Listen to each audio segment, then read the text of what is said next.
Hello everyone, very warm welcome to all of you in upgrade IC YouTube channel. आज हम लोग current affair के series में next video लेकर के आए हैं जो बहुत ही इंपॉर्टेंट होने वाला है वीडियो, खास करके आपके बीपीएससी और यूपीएससी प्रिपरेशन के लिए। तो इस वीडियो में आज हमारा जो टॉपिक है prime minister visit to 5 country. जैसा कि आप लोग को मालूम होगा 2 जुलाई से, मतलब कि आज से ही स्टार्ट होने वाला है ये प्राइम मिनिस्टर का विजिट है। 5 कंट्री जाने वाले, 5 देश जाने वाले हैं, जिसमें ये 9 डेज का विजिट होने वाला है और ये 3 कंटिनेंट इसमें शामिल है। खास करके ऑपरेशन सिंदूर के बाद इंडिया जो हमारा ऑपरेशन सिंदूर के बाद एक जो डेलीगेशन गया था, उसके बाद देखेंगे प्राइम मिनिस्टर जो है 5 कंट्री को सिलेक्ट किए हैं। कहाँ जा रहे हैं? तो इंडिया से स्टार्ट कर रहे हैं अपनी जर्नी। सबसे पहले कहाँ जाएंगे? घाना जा रहे हैं, तो ये अफ्रीका कंटिनेंट। उसके बाद जाएंगे ये आपको त्रिनिडाद एंड टोबैगो जाएंगे। उसके बाद फिर ये पहुंचेंगे अर्जेंटीना पहुंचने के बाद फिर ये ब्राजील पहुंचेंगे, जहां पे ब्रिक्स का जो 17th जो समिट है उसमें पार्टिसिपेट करेंगे। और फाइनली ये नामीबिया पहुंचेंगे, नामीबिया होते हुए वो इंडिया पहुंच जाएंगे। इसका मतलब ये है कि टोटल ये विजिट में 5 कंट्री शामिल है, 3 कंटिनेंट शामिल है और ये 9 डेज का विजिट है। बहुत इंपॉर्टेंट होने वाला है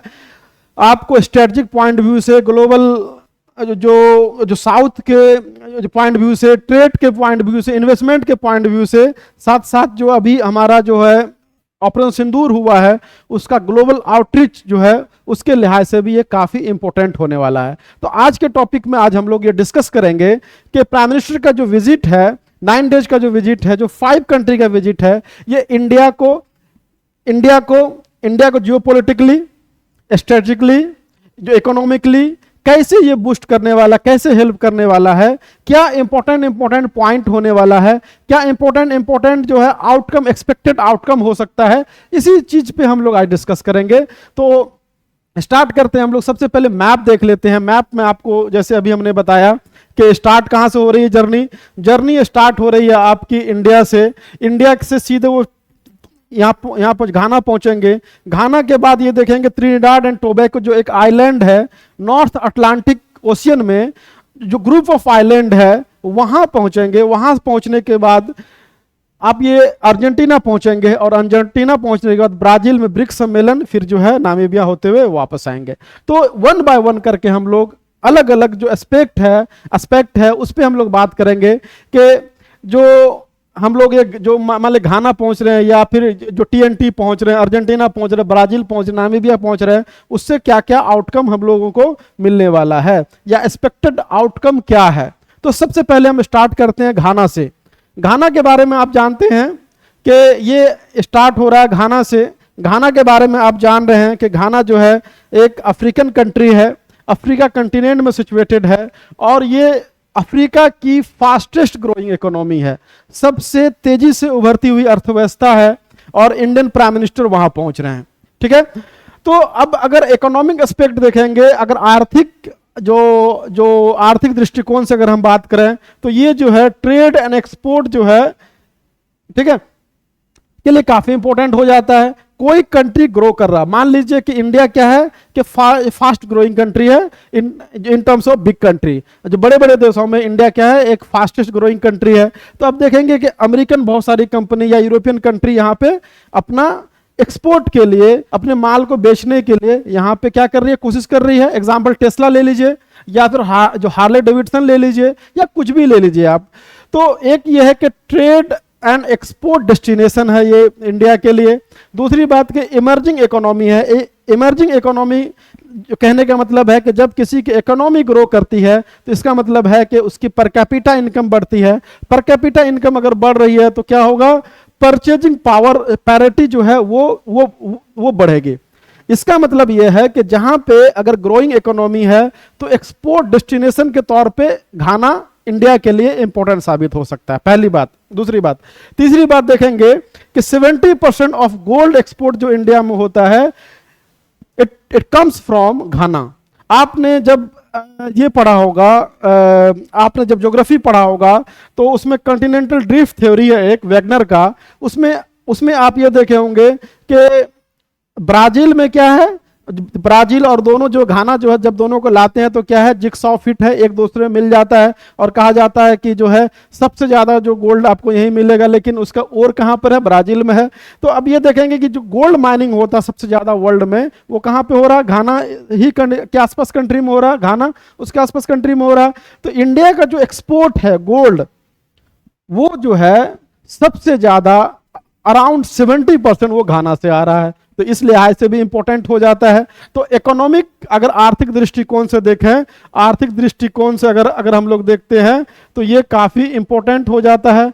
एक्सपोर्ट डेस्टिनेशन हो जाएगा, इमर्जिंग इकोनॉमी है, पावर जो परचेजिंग पावर बढ़ रही है, इसका मतलब है कि खपत ज्यादा होगी, खपत ज्यादा होगी तो इंडियन कंपनी के लिए एक एक्सपोर्ट जो डेस्टिनेशन के रूप में शामिल हो सकता है। खास करके जब जो है यहां पे ट्रेड वॉर चल रहा है, खास करके टैरिफ चल रहा है, ट्रेड वॉर चल रहा है, प्रोटेक्शनिज्म चल रहा है, डीग्लोबलाइजेशन का दौर है, तो ये इंपॉर्टेंट हो जाता है कि अफ्रीका में आप अपना आउटरीच बढ़ाइए। दूसरा जो हमारा स्ट्रेटेजिक पॉइंट है, सॉरी, तो दूसरा जो हमारा इंपॉर्टेंट ये है एस्पेक्ट है इसका कि इस जो घाना के विजिट में वो स्ट्रेटेजिक या सामरिक महत्व इसको बोलते हैं। क्या बोलते हैं, सामरिक महत्व बोलते हैं। सामरिक महत्व में देखेंगे कि बायलैटरल रिलेशनशिप जो है जाने के बाद ऑब्वियस बात है कि जब कोई भी हाईएस्ट अथॉरिटीज अगर वहां विजिट करती है, इसका मतलब है कि आपका बायलैटरल रिलेशन जो है वो स्मूथ होता है। आपका जो बहुत सारा जो चीज जो होता है जो ऑलरेडी स्टक होता है, एग्जाम्पल के तौर पे कोई ट्रेड डील है या फ्री ट्रेड एग्रीमेंट है या फिर कोई ऐसा एग्रीमेंट है, तो वो क्या होता है कि फास्टली वो जो है एग्जीक्यूट होता है। तो बायलैटरल रिलेशनशिप अच्छा होगा, बिल्कुल सही बात, द्विपक्षीय जो रिश्ता सही होगा। दूसरी बात यह है ग्रीन एनर्जी में दोनों का आप देखेंगे कि आईएसए एक इंटरनेशनल सोलर अलायंस, साथ ही साथ जो ग्रीन टेक है जो हम इंडिया डेवलप कर रहे हैं, उसमें अब देखेंगे दोनों देश में सहयोग होने वाला है, तो इसमें आपको बूस्ट मिलेगा ग्रीन एनर्जी में। डिफेंस में इंडिया जैसे कि फिलीपींस को दे रहा है, मान लो बेलारूस को दे रहा है, और भी बहुत सारा कंट्री, ब्रह्मोस, अब ब्रह्मोस को ले लीजिए, और भी बहुत सारा आर्टिलरी है जो इंडिया एक्सपोर्ट करना चाहता है। तो यहाँ डिफेंस के जो पर्सपेक्टिव से भी ये काफी इंपॉर्टेंट है, ठीक है। उसके बाद डेवलपमेंटल कॉपरेशन इंडिया का देखेंगे कि अफ्रीका आउटरीच प्रोग्राम है, यूएनडीपी के साथ एक प्रोग्राम चला रही है गवर्नमेंट ऑफ इंडिया कि अफ्रीकन कंट्री को जो है ना, जो नीडी कंट्री है उसमें जो डेवलपमेंटल कॉपरेशन का एक प्रोग्राम चला रही है, तो इससे भी इसका भी फायदा होने वाला है। तीसरा जो इंपॉर्टेंट एस्पेक्ट है जियोपॉलिटिक्स, आज के खास करके जो वोलाटाइल टाइम है, इसके लिए टाइम आपको जियोपॉलिटिक्स के लिए पूरा जो देश जो है मल्टीपोलर देश, जो मल्टीपोलर जो वर्ल्ड बनते जा रहा है, अमेरिका की हेजोमनी कम हो रही है, रसिया और यूक्रेन वॉर हो रहा है, इंडिया पाकिस्तान जो है अभी कुछ दिन इंडिया ने पाकिस्तान पे अटैक किया था, ऑपरेशन सिंदूर हुआ था, तो जियोपॉलिटिकल पॉइंट व्यू से भी काफी इंपॉर्टेंट हो जाता है। अगर आप देखेंगे तो जियोपॉलिटिकल ये है कि जो ऑपरेशन सिंदूर के बाद जो ग्लोबल आउटरीच हो रहा है इंडिया का, बहुत सारे डेलीगेशन गए हैं, लेकिन जो अगर प्राइम मिनिस्टर का विजिट होता है तो ऑब्वियस बात है कि बहुत फायदा होने वाला है। दूसरी बात यह है कि ग्लोबल साउथ का जो हम लोग बार बार बात कर रहे हैं, G20 में हम लोग ग्लोबल साउथ हमारा प्रोमिनेंट एक ये था, हमने जो ग्लोबल साउथ के लिए क्या किया है कि वोकल स्टेप लिया है उसके डेवलपमेंट के लिए, या फिर क्लाइमेट चेंज जो भी एस्पेक्ट है, जो गवर्नेंस है, बहुत सारे इंस्टीट्यूशन है जैसे IMF हो गया, IMF हो गया, WTO हो गया, तो उसमें गवर्नेंस का इशू है, तो उसके लिए भी हम लोग क्या करें, काफी वोकल हैं, और अफ्रीका को हम लोग क्या करते हैं, साथ लेकर के चलते हैं। और हमारी कोशिश ये है कि जो ब्रांडेड लाइन है, जो ग्लोबल साउथ है, उसके लिए हम एक अगुआ का रोल निभाएं। तो उस लिहाज से भी आपको ये बहुत इंपॉर्टेंट होगा। जो ग्लोबल साउथ में एक एस्टैब्लिश लीडर बनने के लिए इंडिया का जो स्टेप है ये इसमें काफी क्रूशियल साबित हो सकता है, तो ऑब्वियस बात इसको बूस्ट मिलेगा। उसके बाद जो इंपॉर्टेंट एक है यूएनएससी में इंडिया का क्या है कि हमेशा डिमांड रहा है कि इंडिया जो है लार्जेस्ट डेमोक्रेसी है पूरे वर्ल्ड में, इन टर्म्स ऑफ पॉपुलेशन भी क्या है कि सबसे बड़ी जो यहाँ जनसंख्या वाला देश है। तो आप देखेंगे कि इंडिया का हमेशा से डिमांड रहा है कि हमको जो क्या किया जाए, यूएनएससी में शामिल किया जाए, ठीक है, जो वीटो पावर दिया जाए। तो इसके सहयोग के लिए भी अफ्रीका का आउटरीच, खास करके घाना, बहुत इंपॉर्टेंट रोल निभाता है, क्योंकि घाना का अपना इन्फ्लुएंस है पूरे होल रीजन पे। तो ये हो गया घाना। दूसरा कंट्री है हमारा इसके बाद मोदी जी जाएंगे कहां? त्रिनिडाद एंड टोबैगो। आप लोग जानते हैं गिरमिटिया मजदूर के लिए, इंडेंचर्ड लेबर के लिए ये मशहूर है। इंडिया में जब इंडियन ओरिजिन के लोग यहाँ पे बहुत ज़्यादा पाए जाते हैं। जब जो ब्रिटिश कॉलोनी यहाँ पे थी उस समय बहुत सारे लोगों को वहाँ पे मजदूरी के लिए भेजा गया था, और आज वो वहाँ के प्राइम मिनिस्टर और जो प्रेसिडेंट भी वो इंडियन ओरिजिन के ही हैं। तो दूसरा कंट्री हमारा ट्रिनिडाद एंड टोबैगो कंट्री है। आप लोग जानते हैं कि एक आइलैंड कंट्री है ये। अगर आप मैप में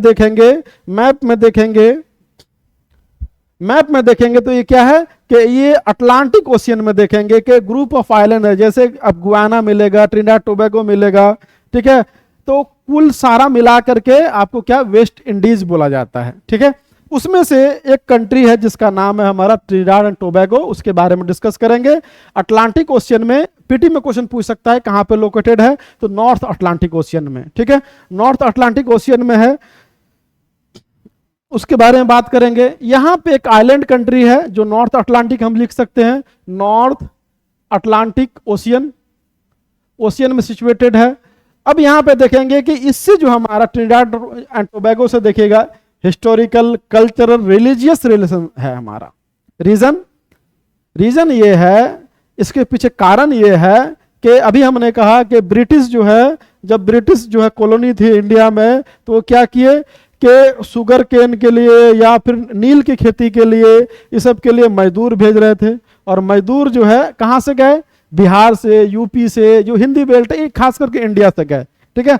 यहां से जब ये है तो एक हिस्टोरिकल रिलेशन हो जाता है। कल्चरल देखेंगे, जो हमारा जो अपना जो ये है कल्चरल एस्पेक्ट है, आपको क्लियरली विजिबल देखने को मिलेगा, खास करके वेस्ट इंडीज में। चाहे शिवनारायण चंद्रपाल, क्रिकेट देखते होंगे, आपको मालूम है शिवनारायण चंद्रपाल हो गया, या फिर अभी मान लीजिए निकोलस पूरन हो गए, या फिर मान लीजिए कि जो कोलकाता में मिस्ट्री स्पिनर है सुनील नारायण हो गए। नाम भी देखने को मिल रहा है हिंदी है। तो कहने का मतलब है कि जो कल्चरल जो हमारा ये एस्पेक्ट है वो भी वहाँ पे आपको देखने को मिलेगा। अभी भी लोग जो उससे एफिलेटेड है, साथ में जो हमारा जो रिलीजियस ये है वो भी प्रभाव आपको ट्रिनिडाद टोबैगो में देखने, अभी भी लोग वहाँ पे हिंदुइज्म फॉलो करते हैं, ठीक है। तो ये हमारा एक हो गया।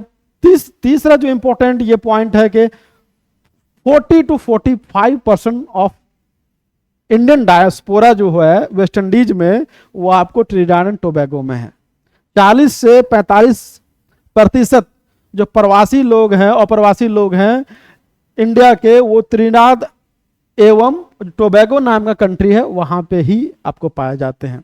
अब यहां पे मोदी जी जा रहे हैं, तो मोदी जी इसलिए जा रहे हैं कि will mark the 180 year of arrival of Girmitiya labour, endangered labour का कहने का मतलब है कि जो गिरमिटिया मजदूर यहां से भेजा गया था उसका 180वां जो है जो सालगिरह मनाया जा रहा है, और मोदी जी वहां जाएंगे और इसको क्या करेंगे, वहां संबोधित भी करेंगे, ठीक है। तो ये इंपॉर्टेंट हो गया।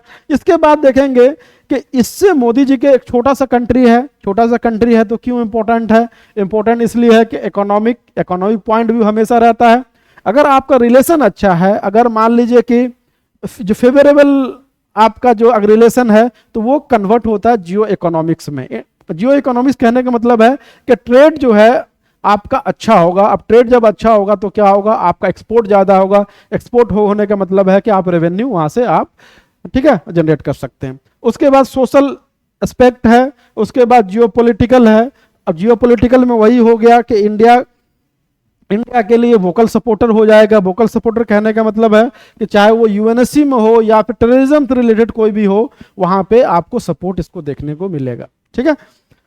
तीसरा जो इंपॉर्टेंट कंट्री है जो जाने वाले हैं, वो जाने वाले हैं ब्राजील, ठीक है। नहीं, ब्राजील से पहले जाने वाले हैं आपको अर्जेंटीना पहले कर लेते हैं, फिर हम लोग ब्राजील पे आएंगे।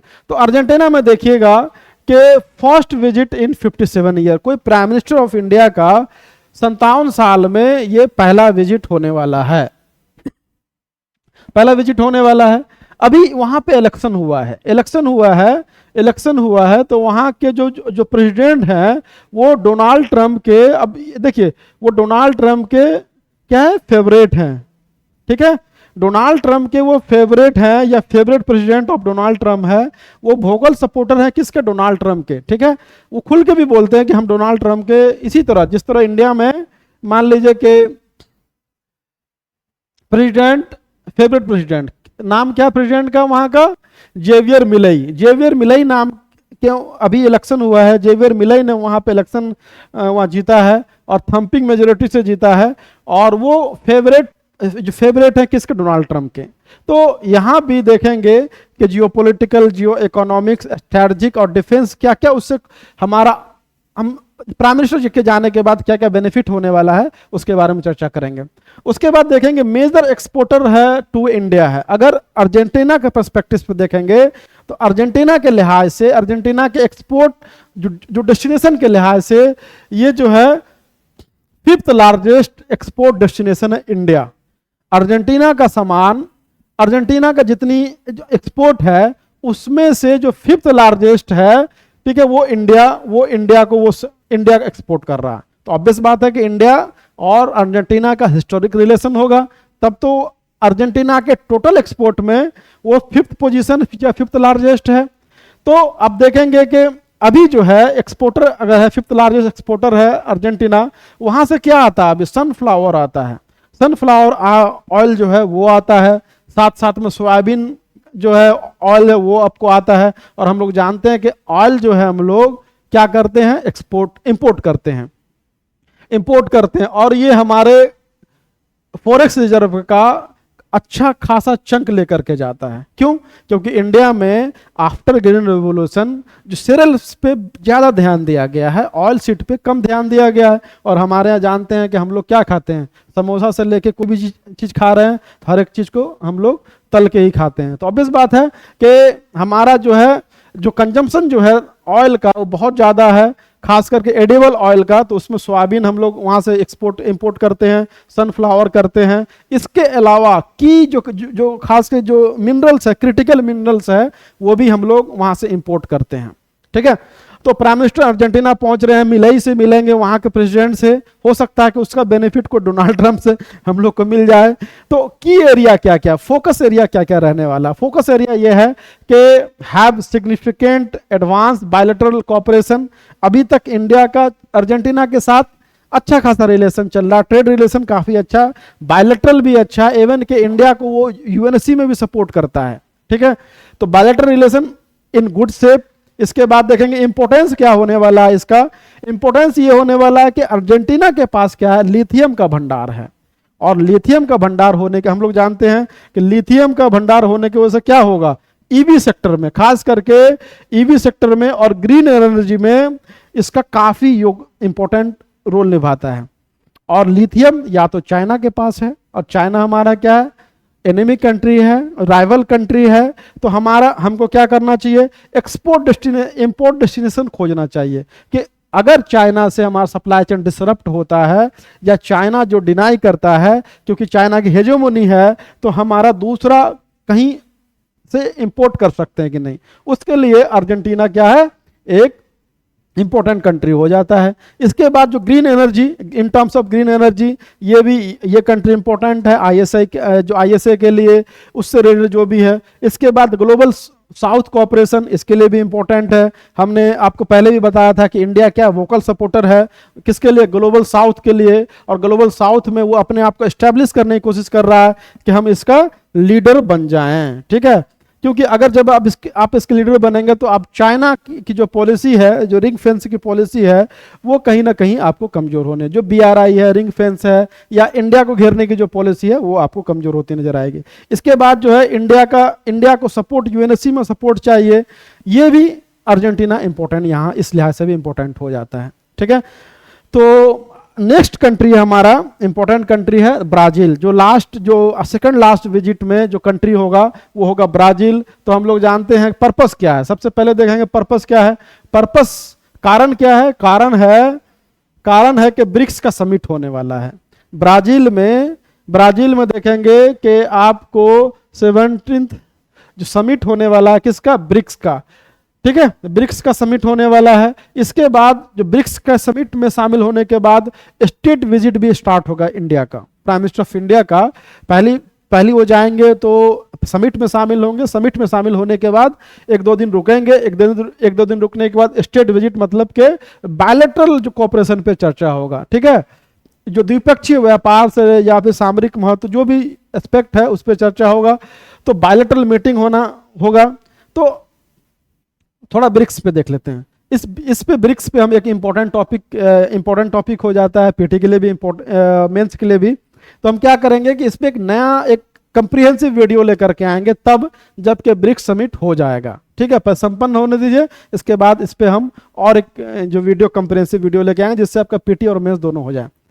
तो ब्रिक्स समिट में खास करके जो अभी जो 70th जो समिट होने वाला ब्राजील में, इसमें देखेंगे कि मैन इशू क्या है। अभी हम लोग ओवरव्यू देख लेते हैं, बाद में फिर इसमें और इन डिटेल चर्चा करेंगे। पहली बात यह है कि मुद्दा रहने वाला है ब्रिक्स में, या ब्रिक्स प्लस आप कहिए इसको तो ज्यादा अच्छा है। ब्रिक्स प्लस कंट्री में का समिट होने वाला है ब्राजील में। पहला जो मुद्दा होने वाला है यहाँ पे जो एक्सपेक्टेड है वो ग्लोबल गवर्नेंस, क्योंकि ब्रिक्स का जो है आप देख रहे हैं कि एक अपना एक खास करके इमर्जिंग इकोनॉमी है, खास करके जो अमेरिका का जो पिट्ठू नहीं है, या कहेंगे कि जो अपना अलग परजेंस दिखाना चाहता वर्ल्ड में। जैसे इसमें कौन हो गया आपको, ब्राजील हो गया, रसिया हो गया, चाइना हो गया, अर्जेंटीना तो अब खैर बाहर ही हो गया वो, ठीक है, उसका यूएई हो गया, इंडोनेशिया हो गया, वगैरह वगैरह। तो ग्लोबल गवर्नेंस का एक अहम मुद्दा रहने वाला है, खासकर किसमें, आईएमएफ में। हम जानते हैं कि आईएमएफ हो गया, इसमें क्या है, यूएसए की हेजेमनी है। यूएसए जो चाहता है, जिसको चाहता है उसको लोन दिलवाता है, उसको बैठा देता है। अगर वो नहीं चाहे तो फिर कुछ भी इसमें नहीं होने वाला है, ठीक है। उसी तरह वर्ल्ड बैंक में भी यूएसए की हेजेमनी चलती है। इसके बाद देखें डब्ल्यूटीओ, देखेंगे डिसफंक्शनल हो चुका है, लगभग क्या हो चुका है, डिसफंक्शनल ये हो चुका है। खास करके जो है डिस्प्यूट एड्रेसल मैकेनिज्म जो है उसका अपॉइंटमेंट नहीं होने की वजह से। तो डब्ल्यूटीओ जो है, खास के वर्ल्ड जो व्यापार जो है ये काफी प्रभावित हुआ है। यहाँ पे देखेंगे कि ट्रेड वॉर स्टार्ट हो चुका है ना, प्रोटेक्शनिज्म स्टार्ट हो चुका है। टैरिफ इम्पोजिशन, जो आर्बिटरी जो टैरिफ इम्पोज किया जा रहा है। तो डब्ल्यूटीओ से लेकर के आईएमएफ से लेकर के जो वर्ल्ड बैंक में जो गवर्नेंस इशू है वो मेन मुद्दा होने वाला है। दूसरा ये है कि पीस को लेकर के इंपॉर्टेंट इसमें एस्पेक्ट जो कुछ न कुछ इसमें चर्चा हो सकता है, जैसे यूक्रेन और रसिया वॉर को लेकर के, ठीक है। अभी जो हमारा ईरान और इसराइल वॉर जो हो रहा था वो भी इसमें चर्चा होने वाला है। साथ में देखेंगे मल्टीलेटरलिज्म, बहुपक्षीय। अब खास करके हम लोग जो वर्ल्ड का अभी जो करंट सिनेरियो है, इसमें यह है कि इंडिया क्या है, एक डोल्ड्रम कंडीशन में है। डोल्ड्रम कंडीशन कहने का मतलब है कि इधर चाइना है, इधर रसिया है और इधर इंडिया है। ना तो इंडिया जो है वो चाइना का साथ छोड़ सकता है, ना तो इंडिया क्या कर सकता है, यूएसए का साथ छोड़ सकता है। और यहाँ पे देखेंगे कि एक ट्रेंड चल चुका है कि डी ग्लोबलाइजेशन का। मल्टीलेटरलिज्म जो था वो बायलैटरलिजेशन वो ज्यादा उसमें फोकस हो रहा है। तो इसमें ये भी चर्चा हो सकता है कि इन फ्यूचर मल्टीलेटरलिज्म का क्या भविष्य हो सकता है, कैसे ये जो मल्टीपोलर वर्ल्ड जो है, ठीक है, अपना मल्टीलेटरलिज्म जो है का वजूद जो है बचाए रख सकता है, ये इंपॉर्टेंट है।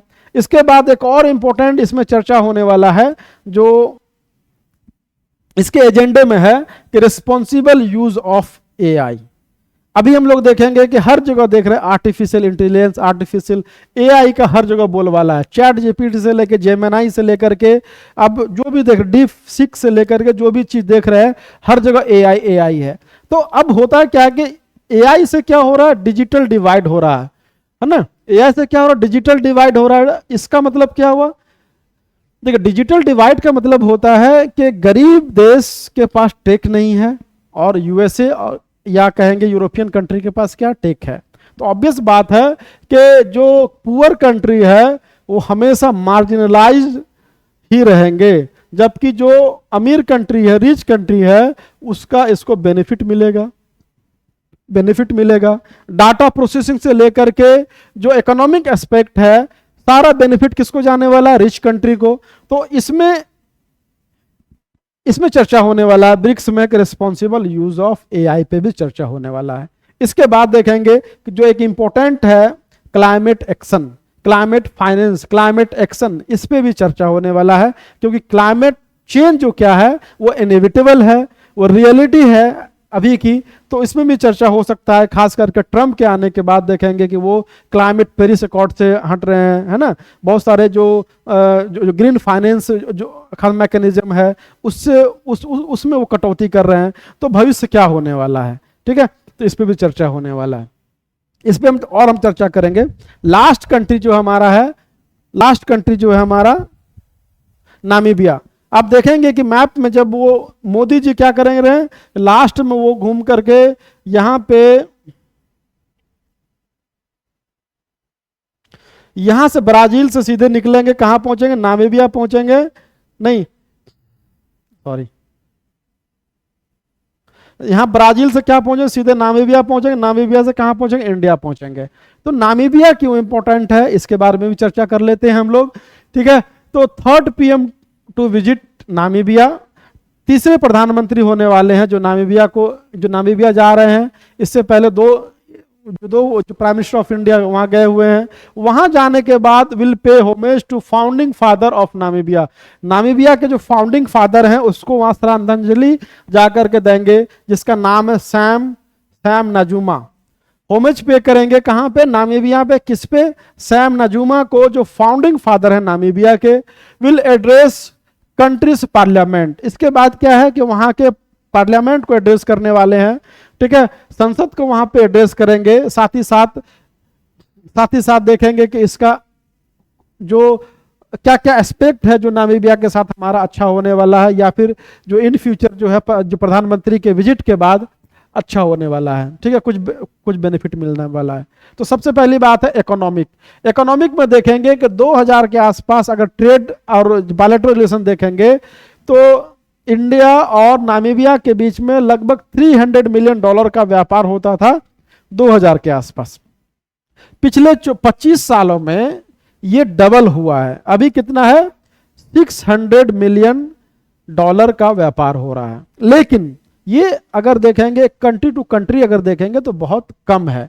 तो पहला ये रहेगा कि प्राइम मिनिस्टर ऑफ विजिट का ये रहेगा कि ट्रेड को, ये वॉल्यूम ऑफ ट्रेड है, इसको कैसे बढ़ाया जाए, ठीक है, इसको 1 बिलियन 2 बिलियन 3 बिलियन कैसे पहुंचाया जाए, क्योंकि ये भी एक इमर्जिंग इकोनॉमी है नामीबिया। दूसरा जो स्ट्रेटेजिक इंटरेस्ट क्या है, इसका सामरिक महत्व क्या है कि इंडियन कंपनी, बहुत सारी इंडियन कंपनी है वहां पे इन्वेस्ट कर रखी है, खास के किसमें, तो ग्रीन एनर्जी पे, ठीक है, माइनिंग पे, उसके बाद मैन्युफैक्चरिंग पे, डायमंड प्रोसेसिंग पे, सर्विसेज में, ग्रीन एनर्जी में। इसमें यहाँ भारत की कंपनी जो है काफी हेवली जो इन्वेस्ट की है। तो ऑब्वियस बात है कि इंडिया के सामरिक महत्व में नामीबिया एक इंपॉर्टेंट कंट्री हो जाता है।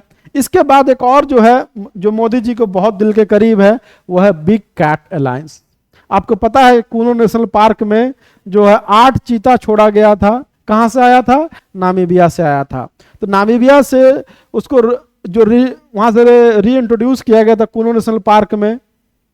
तो बिग कैट अलायंस के लिहाज से भी ये एक इंपॉर्टेंट कंट्री है। तो खास अगर हम ये देखेंगे ओवरऑल, अगर हम देखें समराइज करें, तो प्राइम मिनिस्टर का जो विजिट है वो काफी इंपॉर्टेंट होने वाला है in terms of bilateral cooperation, trade investment, strategic and जो है इमर्जिंग जो खास के चैलेंजेस है उसके लिहाज से काफी इंपॉर्टेंट होने वाला है। तो अब इस पे आप लोग क्या कीजिए कि एक काम कीजिए कि इसको बनाइए, नोट्स नहीं बनाइए तो कम से कम क्या कीजिए कि पॉइंट जो है जो हम लोग बात यहाँ डिस्कस कर रहे हैं उसको अपने कहीं कॉपी पे नोट डाउन कर लीजिए, आपको मेंस में काफी हेल्प करने वाला है। तो आज के लिए इतना ही, फिर मिलते हैं कोई नेक्स्ट वीडियो में। Thank you.